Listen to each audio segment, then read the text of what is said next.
Rights of women پر بہت کلام کیا جاتا ہے اور کہا جاتا ہے کہ حضور اکرم صلی اللہ علیہ وسلم نے علیہ باللہ کچھ ایسے قوانین اور اصول و ضوابط دیے جس کی وجہ سے ویمن رائٹس کو ڈیمینش کیا گیا۔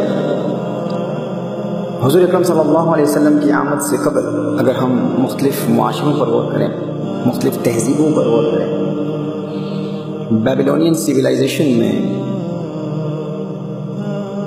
اگر کوئی شخص کسی کو قتل کرتا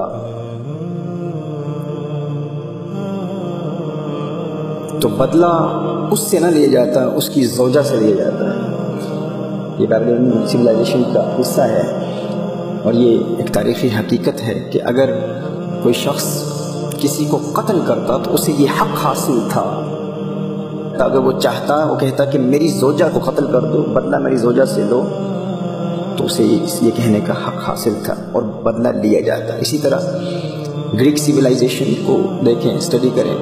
تو گریک سویلائزیشن میں عورت کو ہر برائی کی جڑ تصور کیا جاتا تھا، the root of every evil۔ حضور اکرم صلی اللہ علیہ وسلم کی آمد سے قبل رومن سویلائزیشن کو اسٹڈی کیا جائے تو رومن سویلائزیشن میں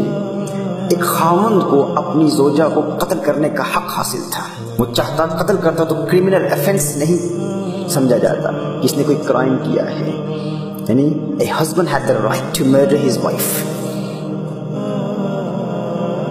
اسی طرح ایجپشن سویلائزیشن کو اسٹڈی کریں تو a woman was known as a symbol of Satan، شیطان کی علامت عورت کو کہا جاتا تھا ایجپشن سویلائزیشن میں۔ افلاطون جیسے لوگ، پلیٹو کہتا ہے کہ وومن، ایک عورت،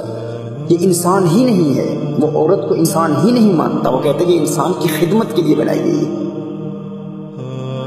اور پھر عرب سویلائزیشن، جس کو اللہ عز و جل بیٹی کی نعمت عطا فرماتا، وہ اپنی بیٹی کو زندہ درگور کر دیا کرتے تھے۔ لیکن ایسے معاشرے میں کونین کے والی، خسرو خوبہ، سیاح لامکاں، نازش ہر دو جہاں صلی اللہ علیہ وآلہ وسلم کی آمد ہوتی ہے۔ میرے آقا صلی اللہ علیہ وآلہ وسلم کا میلاد ہوتا ہے